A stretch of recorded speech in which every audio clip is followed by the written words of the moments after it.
Oi pessoal, tudo bem? Hoje a gente vai estar dando continuidade aí nossos vídeos aí da parte de elétrica, né? É o terceiro vídeo referente a motor monofásico.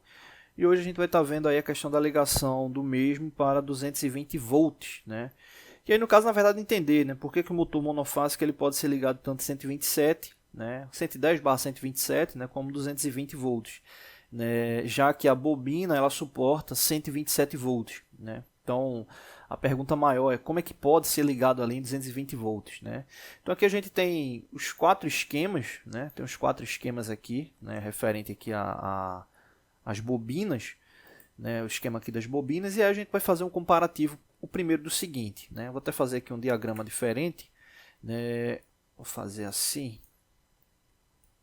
O que acontece? Quando a gente fala da ligação de 127 volts, a gente tem que lembrar que a ligação está ocorrendo de forma paralela, né? Tanto das duas bobinas principais como da bobina secundária, né? Ou melhor, bobina auxiliar, né? Que dá essa relação da rotação com base no capacitor, né? Então, exemplo, aqui, esse esquema que eu fiz aqui é basicamente esse mesmo aqui, né? Ou seja, referente à ligação a 127 volts, né? Vou deixar ele aqui.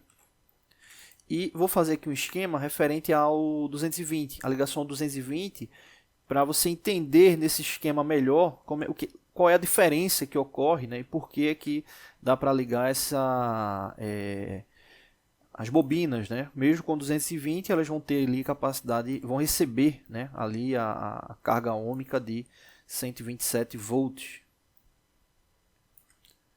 Então é basicamente esse aqui o esquema. As duas bobinas principais elas vão estar ligadas em série, né? Enquanto a bobina auxiliar, né? Ela vai estar aqui em paralelo, né? Essa caixinha que eu estou fazendo de azul é a bobina auxiliar, né? Então a ligação ela está dessa forma aqui, né? Essa ligação aqui ela está dessa forma aqui, só para a gente poder identificar melhor.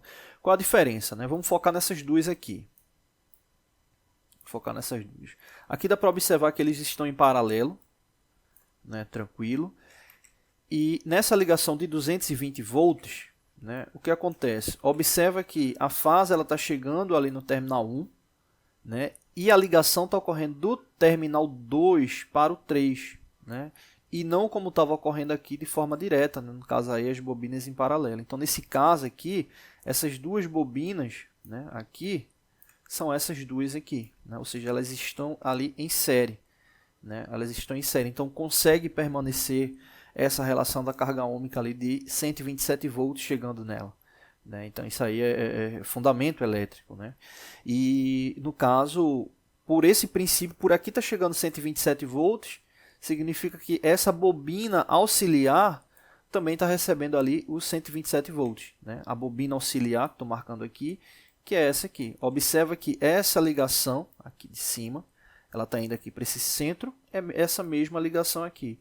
Aqui você consegue observar, né, as duas ligações, né? Ou seja, de onde está vindo a alimentação e para onde ela está seguindo, né? Então é esse princípio, né, que ocorre nas duas ligações, né? No 127 volts, né, aqui em paralelo permanece lá 127 volts, e no caso ali para 220 volts, a gente vai ter essa ligação, né, garantindo ali 127 volts ali em todas as bobinas. E aí o que ocorre? Para alterar a rotação, a mesma base, né? Essa daqui da de 127 a gente já tinha comentado, alterar essa ligação aqui, né? E no caso da de 220 volts, é essa ligação aqui que altera, né? Essa ligação aqui que altera, como está aqui no esquema. Eu vou ampliar agora, para a gente poder ver melhor. Aqui os dois, beleza?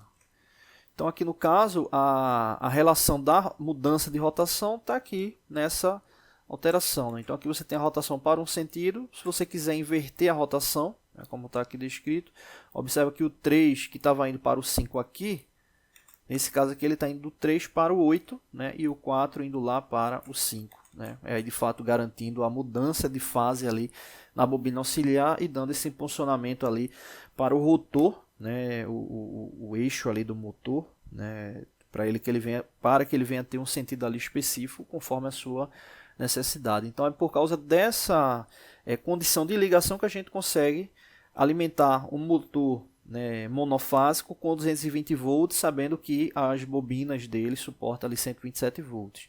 E isso é uma condição aí para os motores monofásicos em geral, tá bom?